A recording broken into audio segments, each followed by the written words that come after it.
Welcome to First But Last, brought to you by the Wyoming Humanities. I am your host, Emmy DeGrappa. Wyoming is called the Equality State because we were the first to give women the right to vote. 150 years later, we wonder what Wyoming women think about the progress toward equality now. Let's find out, and thank you for listening.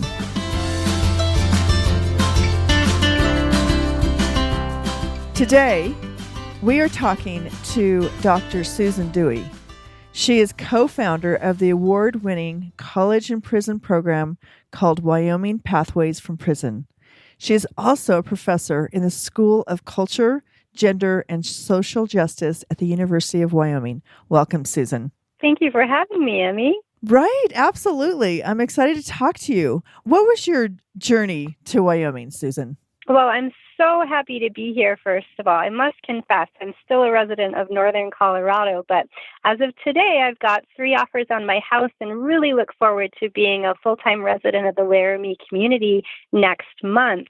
So lest I seem like an imposter, I wanted to clarify that first. But my journey to the University of Wyoming began 11 years ago when I saw this wonderful job in gender and women's studies advertised. I quickly learned that the University of Wyoming had the lowest tuition in the nation and thought, this is exactly the kind of place I want to be. Previously, I was at a private liberal arts college outside of Chicago where the tuition just to get in the door was near $50,000, the per capita income for a lot of families throughout the United States. So doing social justice work, I really felt like a hypocrite. So being able to come out to Wyoming was absolutely a blessing for me because it allowed me to live in my values. And what do you find most intriguing about living in Wyoming? Oh, there's so much. Wyoming is a home for me in every sense of the word. One thing that I value so much as a native New Yorker, I spent most of my life in the state and finished my PhD there before making the journey out west. One of the things that I think is absolutely wonderful and unique among all the states in the nation is the way that we function as a community. I know it's a cliche to say that we are a small town with long roads, but this is really what I have found to be the case.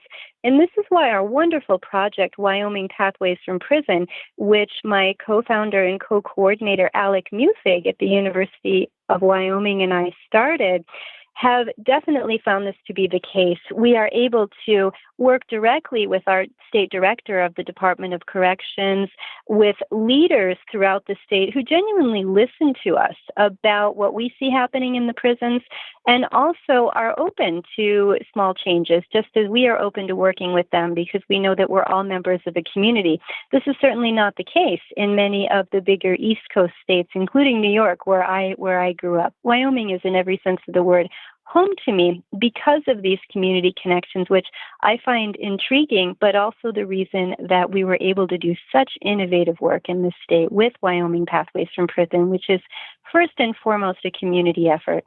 And why has this become your passion and your life journey to work with women in prison? And how do you help them transition out of prison? What makes this program successful? Thank you for that great question. I'll try to be concise because there's so much to it. When I finished my PhD way back in 2004, I went to work with the International Organization for Migration in Armenia, a little nation state just north of Iran and south of Georgia.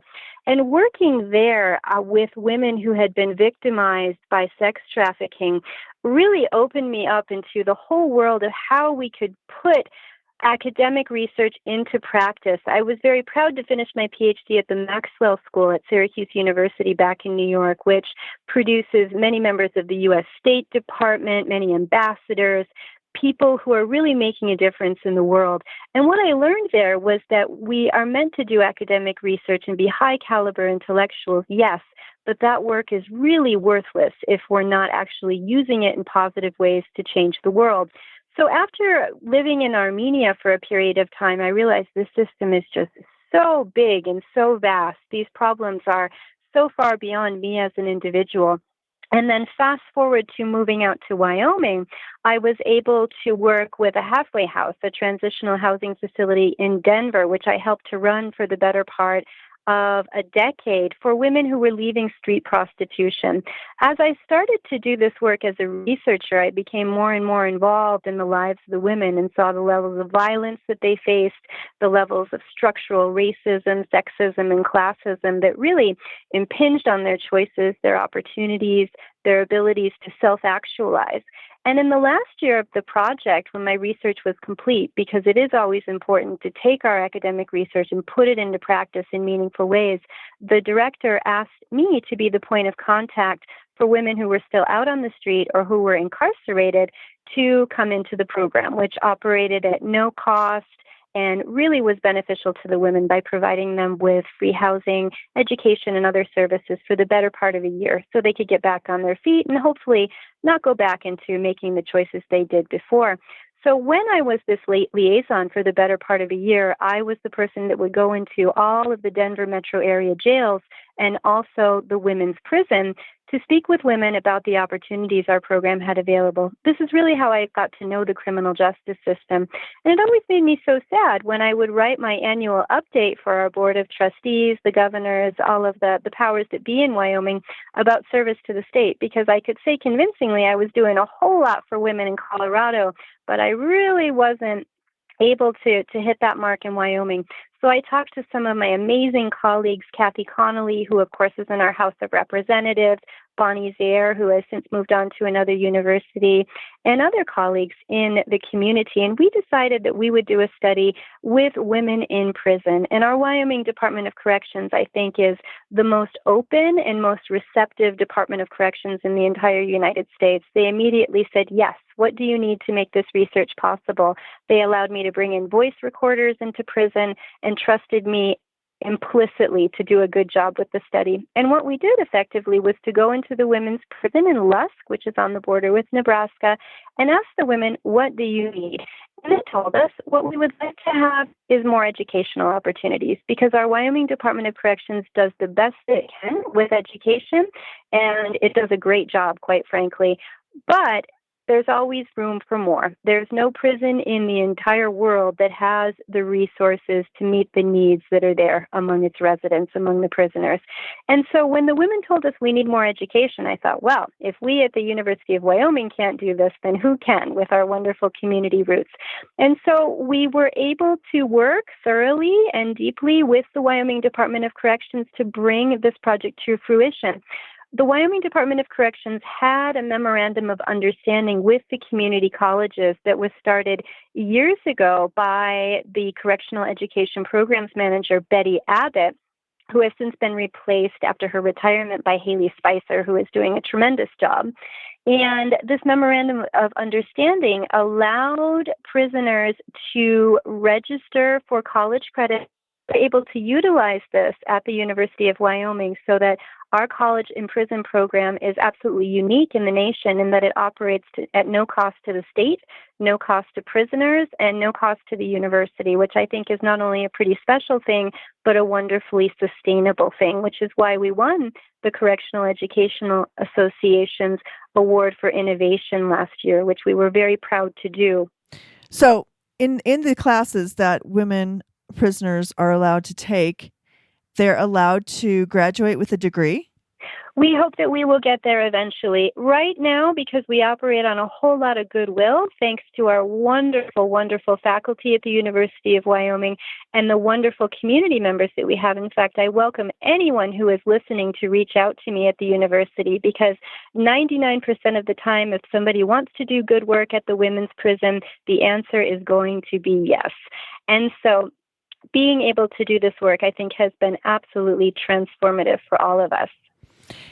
And because you work with women in prison and you're, in the gender studies department at the university, what are the setbacks that you see for women in Wyoming? Well, I always like to say that no matter where they are incarcerated in any of our 50 states, or in fact in the world, that these are women who have landed a little harder than the rest of us did when we made our bad choices, because we all did them, whether admitted. In Wyoming, we face some unique issues because of our rural location.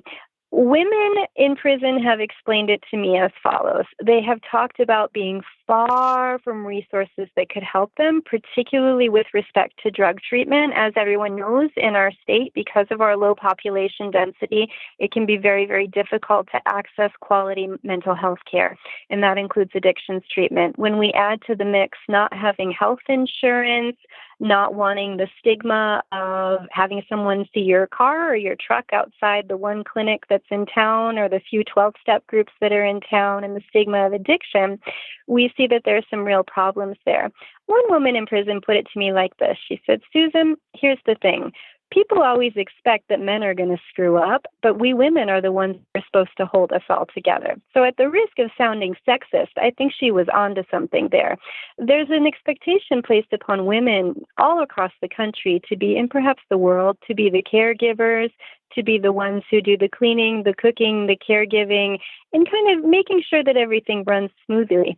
When women break the law, they defy all of those expectations. And I think what we see bears that out in terms of those that volunteer with WPFP, as well as people who express interest. I sometimes experiment with strangers when I travel outside Wyoming to speak at conferences or for other work tasks. And I'll say to people sometimes, oh, I work with women in prison. And consistently the response is, oh, all those poor women, I bet they had a really bad man in their life.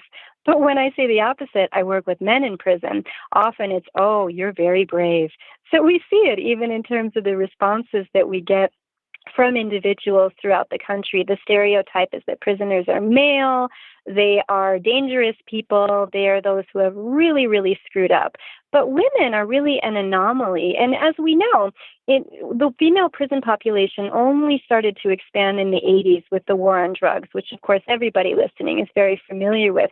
But seeing the explosion in the number of women in prison really started to open society's eyes to what can be beneficial to people in prison.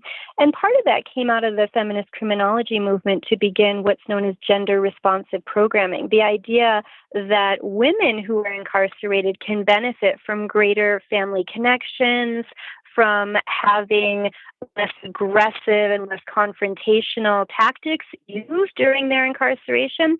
But what I think people are starting to realize across the country is that men benefit from these things too. So while, yes, women do face special challenges and special stigmas for being incarcerated, that's really only because the women being incarcerated in large numbers is still relatively new in U.S. society, at least. But we see that as the numbers have begun to expand, that this is really changing, and women being incarcerated is becoming more and more normalized. I hate to say it, but we all know with the opioid crisis and the general crisis of addiction across American society, as well as the fact that the vast majority of people who are incarcerated in both state and federal systems across the country are there for crimes related to their addiction. Right. So would you say that women don't do violent crimes, that they rather do crimes like, I don't know, is robbery considered a violent crime? But I was thinking it depends on who you ask, right? Right. So I'm just trying to figure out if there's a difference between the crimes that are being committed by women versus men. That's such a great question. And the answer in some cases is yes. So it's not the case that women don't commit violent crimes. They absolutely do. But when we dig a little bit deeper, as I certainly did when I was assisting with the everyday running and maintenance of the halfway house down in Denver, was that when you dig a little deeper, what you see is that there is much more than meets the eye. So that even though on paper you look at or violent offense or a sexual offense, think, wow, what kind of human being could do that? But when we dig a little bit deeper, we start to see the roots of addiction, of trauma, of intergenerational poverty, and sometimes all three. And what I think society is starting to wake up to through gender responsive programming and the general acceptance of that with respect to women is that men have experienced these things too. I just spent the last week in the Washington, D.C. jails, primarily with men who were prisoners and who were bound for the federal system. And when we sat down and really started to get to know each other, those men would tell stories that were every bit as heartbreaking as that the women have shared. And I often feel that I wish I could take Christians throughout the United States as well as community members by the hand, jails and prisons throughout America with me, because I think what they would see is people who are suffering tremendously, rather than looking at folks who are incarcerated as a threat to society, as a menace to society. We need to start looking at what is the reason that the United States has become a world leader in terms of incarceration rates.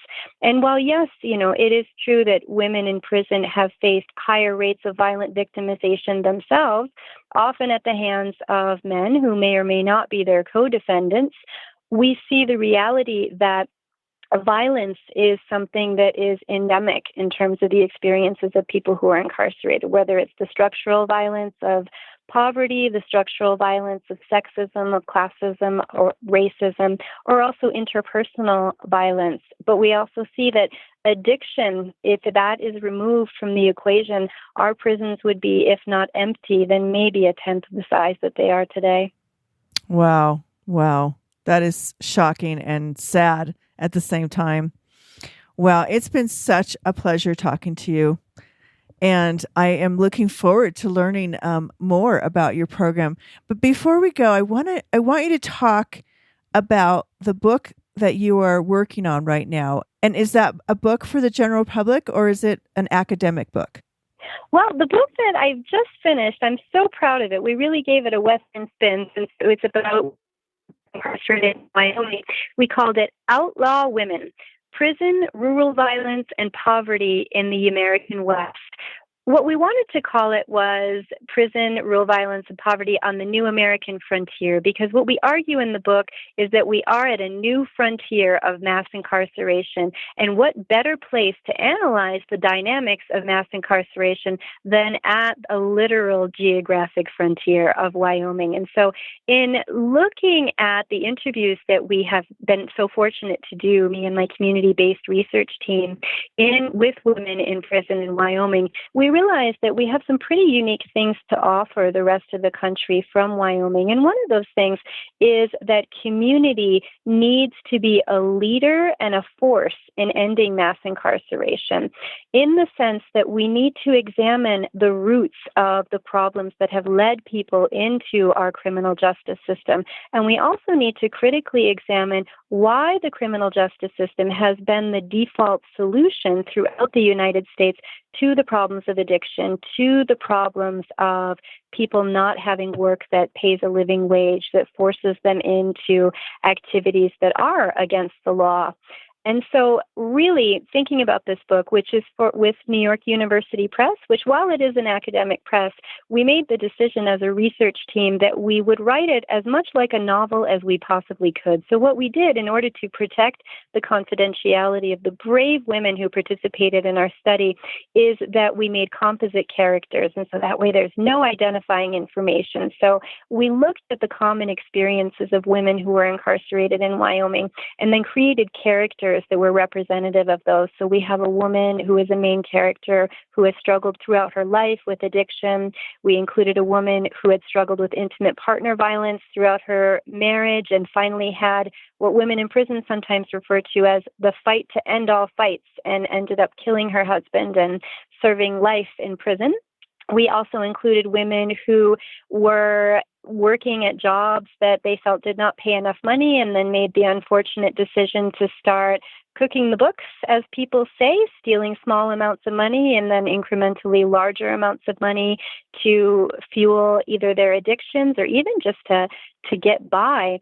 And so forth. So we really hope that this will be a book that is not only useful for the people of Wyoming, as well as people who are interested in the criminal justice system within the United States, but also broadly for those who are interested in the status of women in our state. And so hopefully it is sufficiently geared towards the general audience that it will be widely read. Wow, that sounds so excellent. I'm really excited to read it myself. And thank you so much for being on the show. It's a pleasure, Emmy. Thank you so much for having me. Absolutely. Thank you for listening to First But Last, brought to you by the Wyoming Humanities. Please join us again next week as we continue our conversations with women from around the state. You can also find us at thinkwhy.org, where we continue the conversation on our blog about the history, journey, and the challenges of Wyoming's intrepid women living in the equality state. And if you enjoyed this episode, please subscribe to the show and leave us a review on iTunes. Thank you for listening.